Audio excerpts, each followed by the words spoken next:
भगवान से कुछ अगर मांगना ही है तो सद्बुद्धि मांगिए, बाकी सब अपने आप मिल जाएगा। जब आप अपनी चिंता को आस्था में परिवर्तित कर देते हैं, तब ईश्वर भी आपके संघर्ष को आशीर्वाद में बदल देते हैं। कितनी भी परेशानियां क्यों न हो, हमेशा मुस्कुराते रहिए। एक दिन जिंदगी भी थक जाएगी आपको परेशान करते करते। दर्द कितने भी हो, दिल में मुस्कुराते रहिए। गर जो गिरा एक आंसू तो तमाशा हो जाएगा। पूछने वाले कम मिलेंगे, वजह पूछने वालों का अंबार लग जाएगा। अच्छाइयाँ हम में नहीं, हमें देखने वालों में होती हैं, वरना कैसे कोई एक इंसान पूरी दुनिया के लिए दोषों का भंडार और किसी और के लिए अच्छाइयों का खजाना हो सकता है।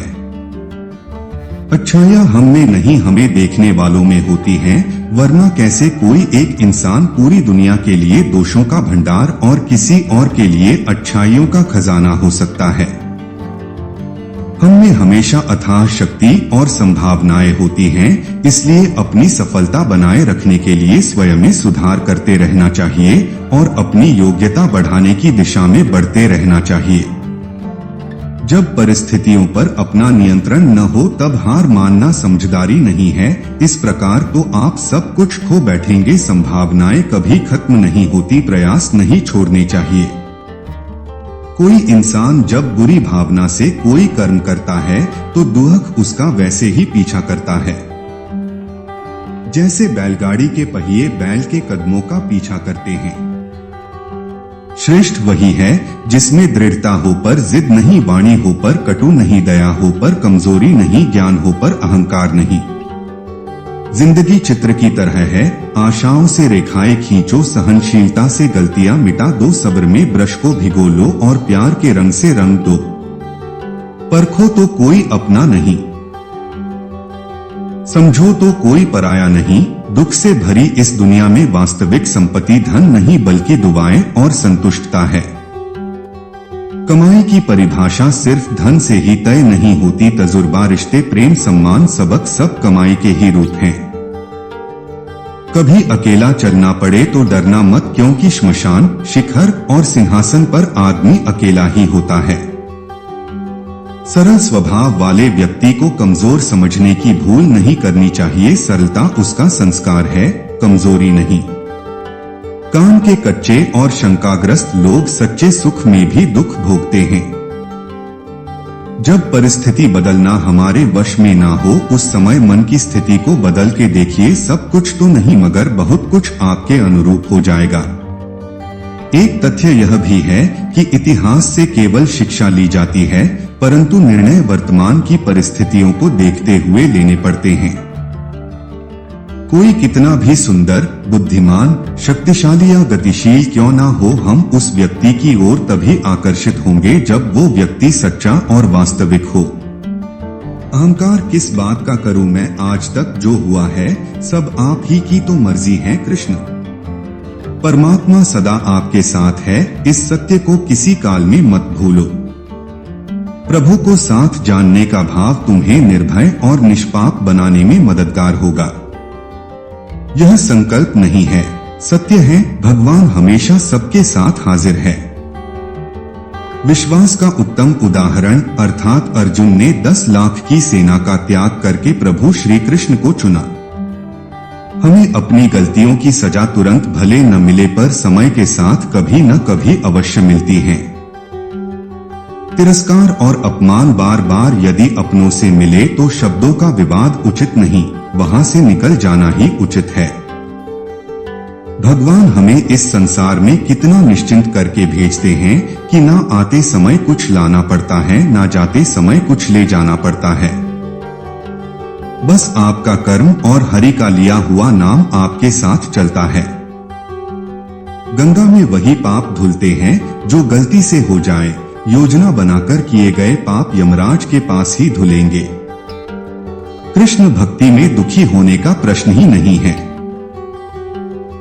लेकिन अगर आप दुखी हैं, तो इसका मतलब है कि आप माया में हैं और आप भक्ति ठीक से नहीं कर रहे हैं। गलत आरोपों को लेकर कभी भी चिंतित न हो, बल्कि उसका सम्मान करें। याद रखिए, समय का ग्रहण तो चांद, सूरज भी झेलते हैं। मैं किसी का भाग्य नहीं बनाता। हर कोई अपना भाग्य खुद बनाता है। आप आज जो कर रहे हो उसका फल आपको कल प्राप्त होगा, और आज जो आपका भाग्य है वह आपके पहले किए गए कर्मों का फल है। सहने वाला जब जुल्म सहकर भी मुस्कुरा रहा हो तो उस इंसान का बदला स्वयं श्री कृष्ण लेते हैं।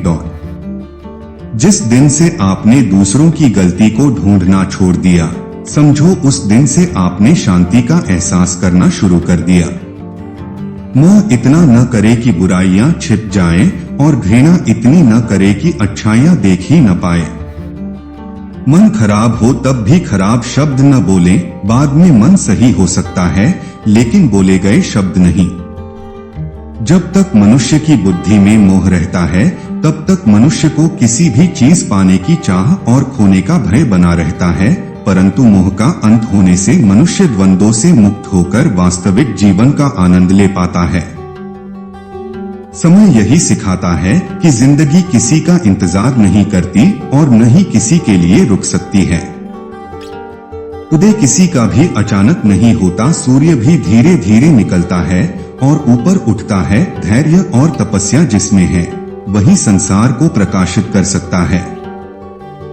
किसी की कोई बात बुरी लगे तो दो तरह से सोचो। यदि व्यक्ति महत्वपूर्ण है तो बात भूल जाओ, और बात महत्वपूर्ण है तो व्यक्ति को भूल जाओ। गुण 36 नहीं, केवल 4 चाहिए। अच्छा व्यवहार, साफ नियत, नेक दिल और ईमानदारी चाहिए।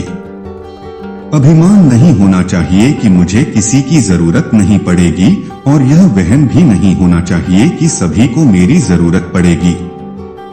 जो आज तुम्हारा है कल किसी और का था, परसों किसी और का होगा। तुम इसे अपना समझकर मग्न हो रहे हो, बस यही प्रसन्नता तुम्हारे दुखों का कारण। जो कुछ भी कर्म आपको करना है वह लालच के साथ नहीं, अहंकार के साथ नहीं, ईर्ष्या के साथ नहीं, परंतु प्रेम, करुणा, विनम्रता और भक्ति के साथ करना है। चरित्र एक वृक्ष है और प्रतिष्ठा, यश, सम्मान उसकी छाया। लेकिन विडंबना यह है कि वृक्ष का ध्यान बहुत कम लोग रखते हैं और छाया सबको चाहिए। मत तोला कर इबादत को अपने हिसाब से रहमतें उसकी देखकर अक्सर तराजू टूट जाते हैं। कभी कभी दूसरों के कार्य मन को दहला देते हैं। संयम छूटने का अवसर आता है, परंतु ऐसे समय में संयम बनाए रखना और मन पर अंकुश रखना अधिक आवश्यक होता है। जो लोग भक्ति में श्रद्धा नहीं रखते वे मुझे प्राप्त नहीं कर पाते, वे इस भौतिक जगत में जन्म मृत्यु के मार्ग पर वापस आते रहते हैं। दूसरों को हानि पहुंचाकर, रुलाकर प्राप्त की हुई चीज, सम्मान, यश, प्रतिष्ठा आपको भी ठीक उसी तरह कष्ट भोग कर रोकर खोनी पड़ेगी। जीवन की समानता को पहचाने और अपनाए, अर्थात बिना दुख के सुख का मूल्य नहीं समझ सकते। जिसने केवल सुख भोगा हो उसके लिए दुख पहाड़ के समान है। चालाकियों से कुछ देर ही मोहित किया जा सकता है। दिल जीतने के लिए तो सरल और सहज होना जरूरी है। दिल के सच्चे लोग भले ही अकेले रह जाएं, लेकिन उनका साथ भगवान हमेशा देते हैं। सच्ची बात बोलने वाला और सही राह चलने वाला इंसान हमेशा दुनिया को कड़वा लगता है। अपने स्वभाव को हमेशा सूर्य की तरह रखिए, न उगने का अभिमान, न डूबने का डर। बिना स्वार्थ किसी का भला करके देखिए, आपकी सारी उलझने ऊपर बाला सुलझा देगा। भक्ति और विश्वास इतना करो कि संकट आप पर हो और चिंता प्रभु को हो।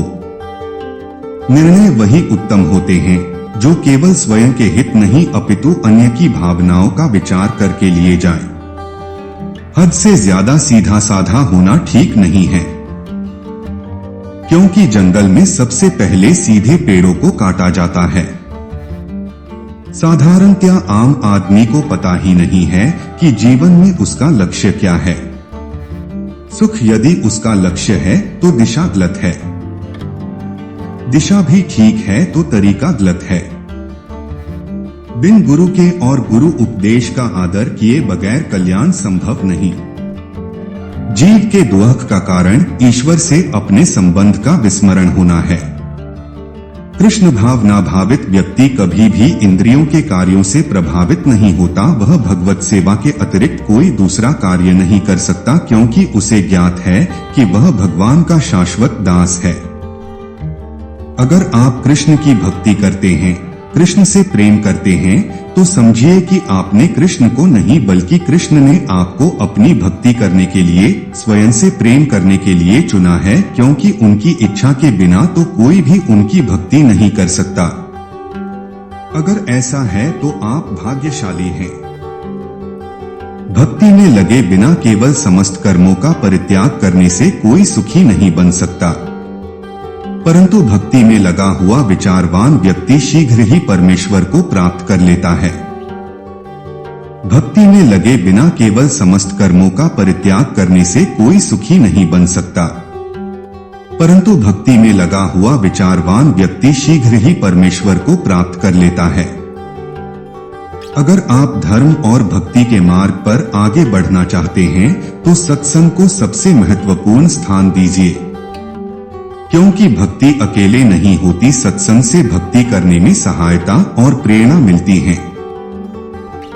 जिसके हृदय में सबके हित का भाव रहता है वह भगवान के हृदय में स्थान पाता है। कभी कभी भगवान आपकी परिस्थिति नहीं बदलते, क्योंकि वो आपके विचार बदलना चाहते हैं। जब कोई भगवान के नाम का जप करता है और भगवान के नाम में आस्था रखता है, हर स्थिति शुद्ध चेतना के कारण शुभ हो जाती है।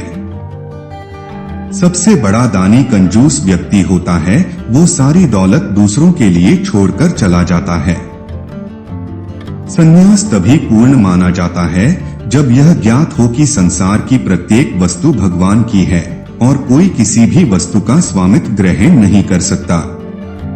जिन नियमों की जानकारी है उनका ही पालन करते हुए भक्ति आरंभ कर देनी चाहिए। आगे जैसे जैसे भक्ति बढ़ती जाएगी, नियम स्वयं ही प्रकट होते चले जाएंगे। इससे पहले कि आत्मा शरीर से निकले, हमें अपने दोषों और बुराइयों को निकालना है। सांसारिक व्यक्ति के कुछ दिन के वियोग से ही हमारे आंखों में आंसू आ जाते हैं, किंतु कृष्ण से हम कितने जन्मों जन्मों से बिछड़े हुए हैं, लेकिन हमारे आंखों से आंसू नहीं आते। इसी का नाम माया है। अगर सुख की इच्छा करोगी तो पाप अवश्य होगा। अपने सुख की इच्छा ही पाप कराती है। अगर पापों से छुटकारा चाहिए तो सुख की इच्छा छोड़ दो। जैसे प्रज्वलित अग्नि ईंधन को भस्म कर देती है, उसी तरह है अर्जुन, ज्ञान रूपी अग्नि भौतिक कर्मों के समस्त फलों को जला डालती है। केवल नाम जप करना ही भजन नहीं है। जिस भी क्रिया के करने से मन भगवान की ओर अग्रसर हो, भक्ति बढ़े, साधना बढ़े, वही भजन है। नाम हमें निष्काम भाव से और बिना अपराध के जपना होगा। एक बार शुद्ध नाम जपने से हमारे इतने पाप नष्ट हो सकते हैं जितने हम में करने की क्षमता नहीं है। भले ही कोई मनुष्य अन्य सारी इंद्रियों को क्यों न जीत ले, लेकिन जब तक जीभ को नहीं जीत लिया जाता तब तक वह जितेंद्रिय नहीं कहलाता। लेकिन यदि कोई मनुष्य जीभ को वश में करने में सक्षम होता है तो उसे सभी इंद्रियों पर पूरा नियंत्रण करने वाला माना जाता है। बड़े से बड़ा या छोटे से छोटा जो भी कर्म किया जाए उसमें केवल निजी स्वार्थ को ना देखकर सर्वहित सर्वोपरि की भावना होनी चाहिए। घर में चाहे 10 कमरे हो, लेकिन सबसे ज्यादा रौनक उस कमरे में होती है जहां मां होती है। सब कुछ चाहने से हासिल हो जाए ये मुमकिन नहीं, ये जिंदगी है, पिता का घर नहीं। जैसे घर के अंदर जली हुई धूप बत्ती से सारा घर सुगंधित हो जाता है, ठीक उसी प्रकार परमात्मा का नाम जपते रहने से आपका सारा जीवन सुगंधित हो जाता है।